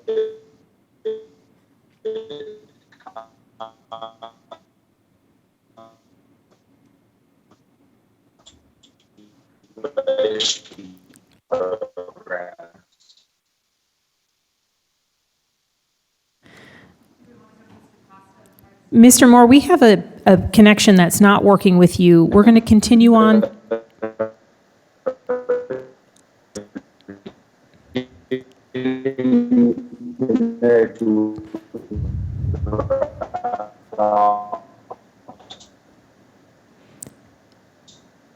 Mr. Moore, if you can hear me, we're having trouble hearing you. The connection's quite bad. It appears to be the case for everyone else. So we're going to continue on with Mr. Costa's question and come back to you, Mr. Moore, if we get the connection rectified. Thank you. The chair now recognizes Mr. Costa for 5 minutes, and Mr. Moore, we're going to try and get your connection clearer, and we'll come back to you. Thank you so much. Thank you, Madam Chairperson for the subcommittee. This is an important hearing that the subcommittee is holding, looking at Title II and exploring smart climate change practices, because I believe American agriculture can play and is playing an important role in reducing our carbon footprint and as well as wastewater waste streams. I want to underline a comment that our colleague Congressman Panetta talked about that really many of you have spoken to, and that is one size doesn't fit all in terms of regional challenges that we face as it relates to our carbon footprint and how we can make efforts. And I'm glad that Dr. Paustian, you indicated that cover crops may have good applications in some areas, but certainly where you have drought conditions in the West, especially in California, as we're experiencing extreme drought conditions, cover crop is just not going to work. Kimberly Ratcliffe, you talked about some of the issues that was raised with my previous colleague about programs for small farmers, minority farmers. And my experience over the years has been that NRCS and Farm Services Administration, frankly, don't have the capability to reach out to small farmers. In my area, especially, we have cultural and language barriers that exist. Would you agree that we need to do a better job? And I've said that to the current Secretary of Agriculture in making these efforts with the USDA more user-friendly? I'd absolutely agree. I think one of the major issues is the locations of a lot of the USDA office. They're so distant from a lot of the producers that it's pretty much hard to participate in the program. If you have to drive an hour and a half just to see someone within the USDA office, it's going to be hard for someone to get off a ranch or a farm that are out there every day to go visit a USDA office. So many USDA offices were shut down. So that's one thing. We need to open up all these USDA offices back up in regions that will assist more producers. The other thing I think that is key that can actually help USDA is partnership. I'm going to go back to the 100 ranchers. We have private and university partnership and USDA partnership. All of us help get out the USDA requirements. All of us help fill out documentations for producers. If there's more ways for us to partner with private institutions, I think that will be a tremendous No, help. and I would agree with you. My time's expiring, but I think the public-private partnerships are essential, as well as with our colleges, universities, land-grant universities, and I'm attempting in California to do just that. Jamie Johnson, Johansen, I'm sorry, my friend, you are doing a terrific job as the president of California Farm Bureau and your leadership nationwide. I've got limited time, but you talked importance of Title II programs, EQIP. I think we're going to get broadband expanded nationwide as one of the good things that come out of this horrific pandemic. But I'd like you to talk about the efforts that we've had in California in terms of federal conservation programs to complement California's efforts. Do they work together? Do we need to make changes as we work on additional strategies to help farmers implement climate smart practices? Yeah, and certainly I'd mentioned that EQIP does work. Our Healthy Soils program does work well with the EQIP. It is a potential there. The other big program we have, and I know important in the Valley as well, is the Farmer Program, which is the funding agricultural replacement measures for emission reductions farmers. So that is to replace tractors. And so cleaner, more efficient tractors, cleaner engines, cleaner burning engines. It's been a struggle to maintain that funding. Certainly there could be greater interaction on the federal level along with that program. Another important program, and I think Dr. Paustian had mentioned it, was our SWEET program, first the State Water Efficiency and enhancement program that we have going on in California that has been successful in conserving, over around 130,000 acres now annually as we bring in water efficiencies. So, if we can use these state programs and the federal program just to build on each other and expand, there's a lot of opportunity out there. My time's expiring, Jamie, but you're doing a terrific job. But on the listening solutions, I've worked with Karen Ross, our ag secretary in California, about the reviews that they've done to assess California's success. I want to talk to you further about how we implement that in terms of a nationwide effort and your thoughts and ideas. I don't know if you care to comment or if we have any. I have no time left, but it's an important effort, I think. Always happy to visit, Congressman. And all too often it feels like California we've been down this before, so happy to share our experiences, whether that is a success or even just the burden of, a new program sometimes. As farmers, we get a lot of programs that start out as carrots and can end up as a stick down the road. And, we have to remember that like the climate, it can change, and so can conditions on the farm in terms of what works and what doesn't work based on that condition. Long-term funding commitments are critical. Absolutely. Thank you. Thank you, Madam Chairperson, for allowing me to sit in on your subcommittee. Let's keep up the good work and work together. You're doing a great job. Thank you very much. And to the witnesses, we've heard from Mr. Moore's office that he will not be coming back to ask a question, but the committee invites him to submit any additional questions in written form moving forward. This concludes the first round of questions. The ranking member and I would like to do an additional round for anyone who might have any additional questions. And so I'll begin very briefly. Mr. Isbell, I would like to ask you a pretty straightforward, simple question. We've gone into depth in your written testimony and in your spoken testimony as well about the benefits of the different practices and programs that you make use of on your farm. But if you could just tell us a little bit for anybody who might be watching this hearing and not with an agricultural background, not someone who's really focused on these topics, what compelled you to utilize these practices on your farm, and what does that look like from a day-to-day perspective, and why do you keep doing it? Could you explain kind of more in layman's terms some of the real benefits of the practices that you utilize on your farm? Thank you. Thank you, Madam Chair. So for me, when we were growing and developing our farming operation, and me being the third generation and my kids hopefully becoming the fourth, for us it's looking about sustainability. And a lot of people throw around the term of sustainability, but it's not just about conservation, environmental sustainability, but also financial stability and sustainability. And so by utilizing these practices, we were turned on to them through a lot of research, talking to folks who have implemented the practices and the benefits that they have seen from that implementation. And that's what led us down that direction. So instead of continuing a traditional sense of cropping and livestock raising, we wanted to see, we could see things changing within the environment, within the marketplace, and wanting to adapt and knowing that the practices of the last 50 years are not going to get us to the next 50 years. And so looking at those and how they would incorporate. And so really we've seen a reduction in our manpower that's needed to accomplish the same goal. We've increased our soil organic matter, which holds more water, which helps prevent us from seeing the effects of the droughts that we're seeing. We're seeing greater soil biology. That biology then gives us fertility, which allows the plants to grow at a better rate without us having to implement a nutrition program. We're able to recycle nutrients by incorporating our livestock into our cover crops and our crop rotations.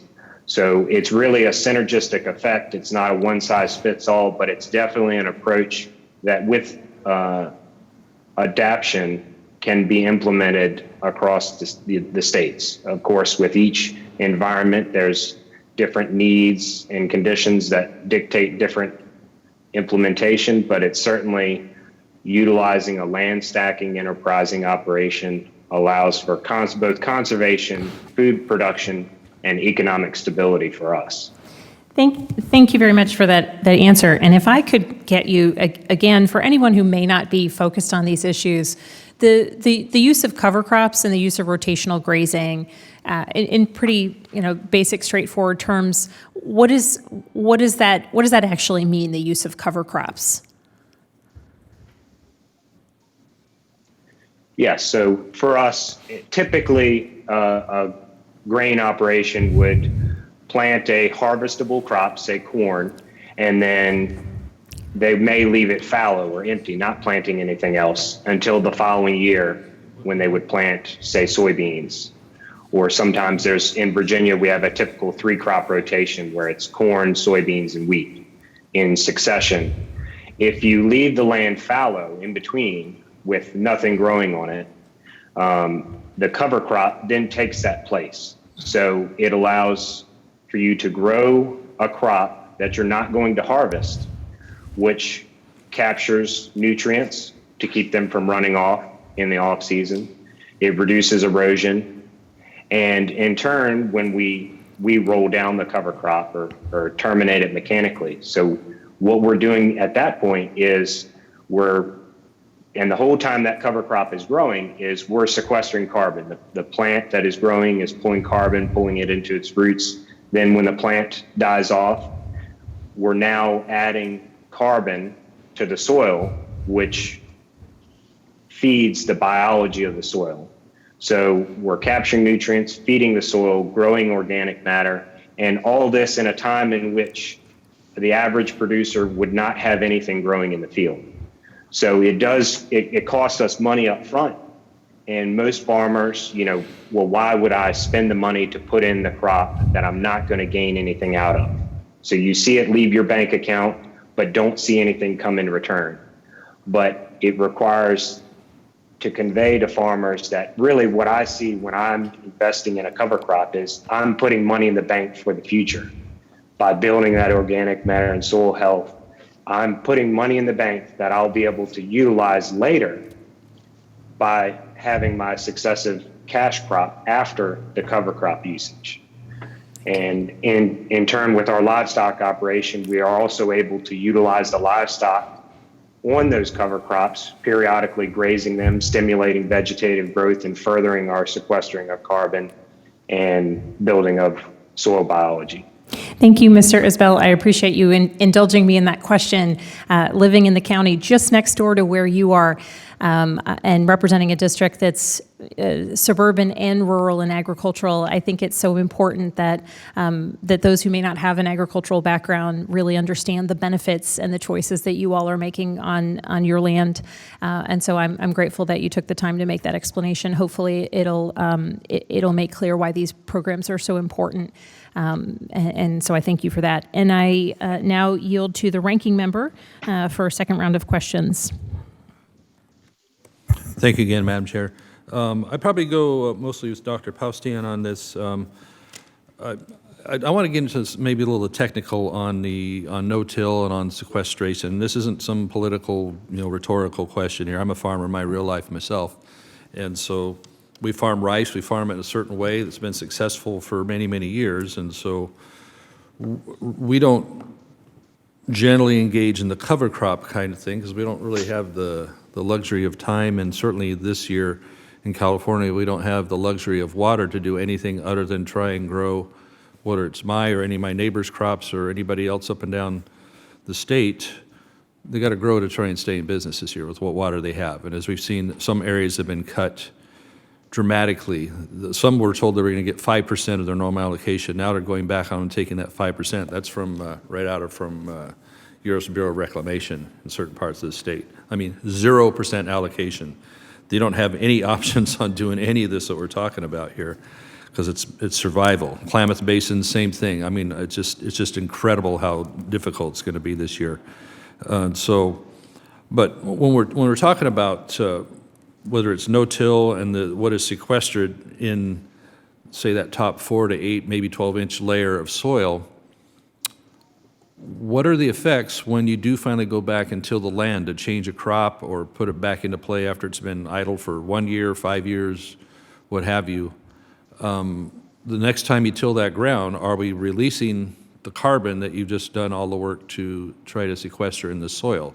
Because I understand carbon stays sequestered in wood products and things like that are more or less permanent. But talk about that, Dr. Paustian, and others on the panel that would like to weigh in on that feel so. Thank you.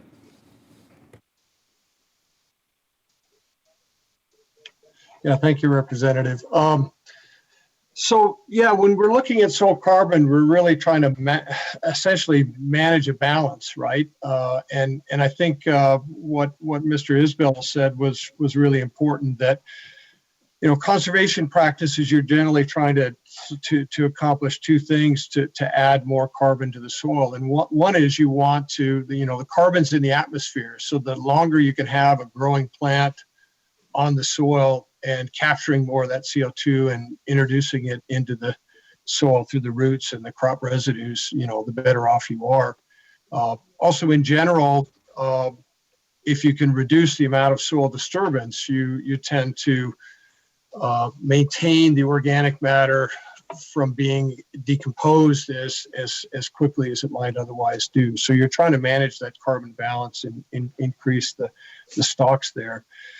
But it is different with different types of systems. And you mentioned rice cultivation. And typically I would say that, in a rice system, probably from a climate standpoint, the thing that you want to focus on is probably, are there ways to reduce methane emissions from rice, either through, the kind of varieties, if they're suitable, or through water management to have the system not flooded quite as often. So there are management techniques that work in rice systems to reduce methane emissions. Yeah, we've been trying them all for 90 years. So it's a situation where we're also we used to burn the rice straw at the end of the season, which wasn't popular finally in more recent years. And so my own farm, we've been working really hard to bale it and remove it and find other products for it. But it's a very extremely limited market. So we're stuck with having to, instead of the burn, chop, disc, and flood, which does have its own new problems when you do that, making the straw decompose. So, and so we don't have the option of cover crop or of no-till in that situation. And there's other crops that would probably chime in with other unique situations. So I guess, what's the bottom line though on if you do till the soil, are you going to lose the carbon that you've sequestered? If you would, I would say if you, let's say you're doing maybe not rice farming, but let's say you're on upland soils and you've been doing no-till and cover crops and things like this. If you then sort of abandon those practices, then over time your carbon levels will tend to go back down towards where they were before. So it is important that we have systems that, as Mr. Isbell said, are not only environmentally sustainable, but economically sustainable. So if you have a system that is sequestering carbon, building that carbon, and you're making more money doing that, then I think the good news is that the likelihood of maintaining those practices over time is much greater if they're more profitable. Yeah, many in the Midwest are multi-cropping on a rotation and such, so I'm not here to, badmouth it or anything. I'm just saying, it sounds to me like once you get into a particular flow on this, a particular method, that you don't get out of a no-till method without the carbon penalty, I guess you would say. And that would lead to other concerns for me, is somewhere on the line, is there going to be requirements you're required to stay in that type, otherwise you're emitting carbon and now you're one of the bad guys, even though crop rotations, changing crops, or just a necessity to air the soil. And maybe you have when they change orchards and such, they have to go in and deep rip and kill nematodes, things like that. So anyway, it's just an ongoing discussion, and I want to be sure that we all have flexibility in ongoing programs, that if there's a need to change or to move in a different direction with that crop, that doesn't become a penalty or a red letter on how our farmers need to practice. So thank you for the extra time. I appreciate it. The chair now recognizes Mr. Costa of California for 5 minutes. Okay, I want to once again thank the chairwoman for this important subcommittee hearing today and make a few points. Certainly, my colleague from California, Congressman Lamalfa, makes some important points. It gets back to one size doesn't fit all, but beyond that, farming's changed. We know a lot more today than we did a generation ago. I farm too. It's my primary source of income, but I don't farm the way my father farmed. Because of a lot of reasons, not only technology, but obviously changing crop patterns and the impacts of climate change. I want to make a point. I'd like the three of you to respond. I've been simultaneously, Madam Chairperson, participating in the Foreign Relations Committee hearing today with Senator Kerry talking about our role in the international address toward climate change. It seems to me that American agriculture has played a role and continue to play a role in reducing our carbon footprint and reducing waste streams. But I think you need two things, and the chairwoman and I have discussed this. I've discussed it with Senator Kerry and Secretary Vilsack. You need two things, I think, to be successful, and that for outcomes. One, determine what consistent funding sources we can have on a regional basis throughout the country to reduce that carbon footprint and the waste stream, water waste streams. And two, continuous funding to determine which management practices work best on the farm and the dairies and the ranches, realizing the regional differences.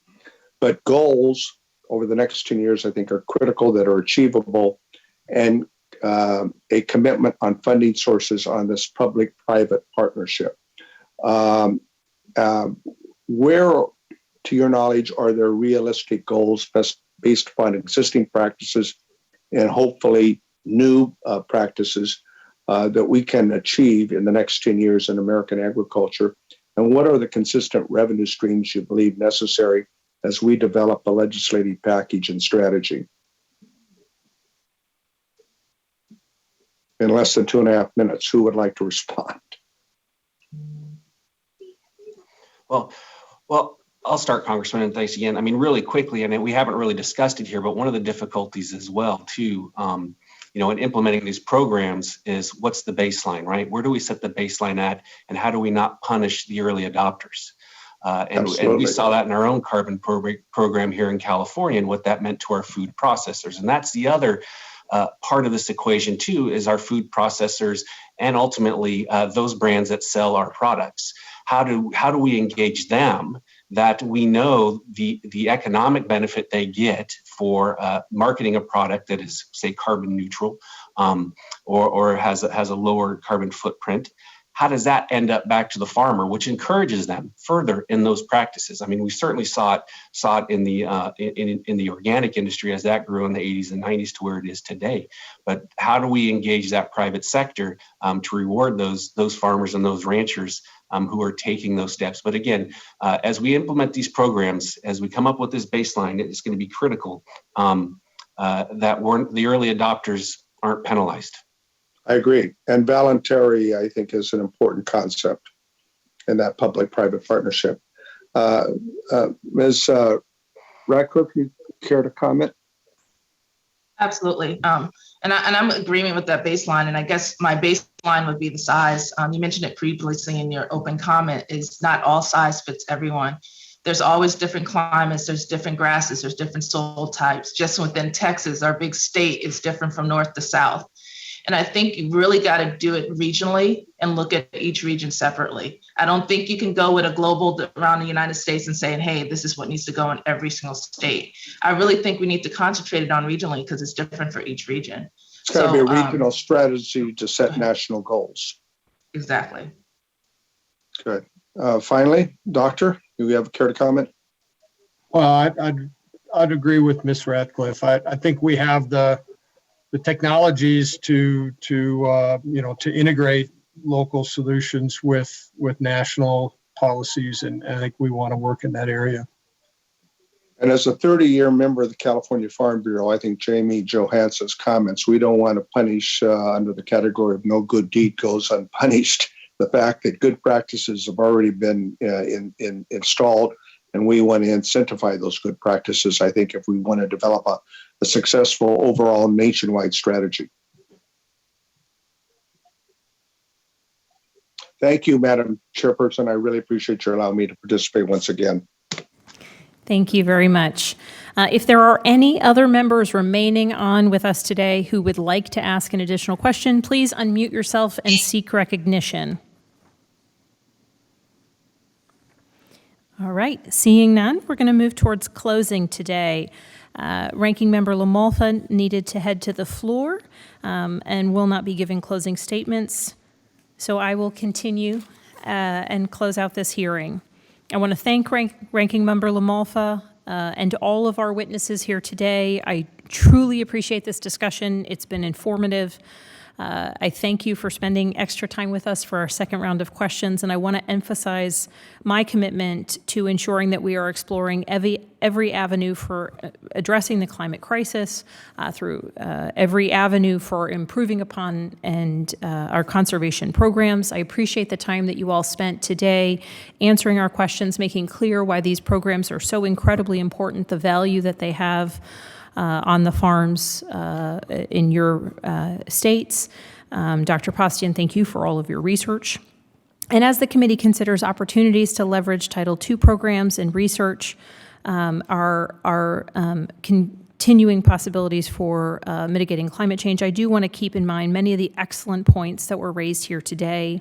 I also hope that we'll walk out of this hearing with a greater clarity of the benefits of these conservation programs, and also how we may continue to ensure that we're seeing these benefits at a larger scale. So I appreciate you bringing your personal experiences, answering our questions, and really helping to inform committee members here today. So to all of our witnesses, again, I thank you very much.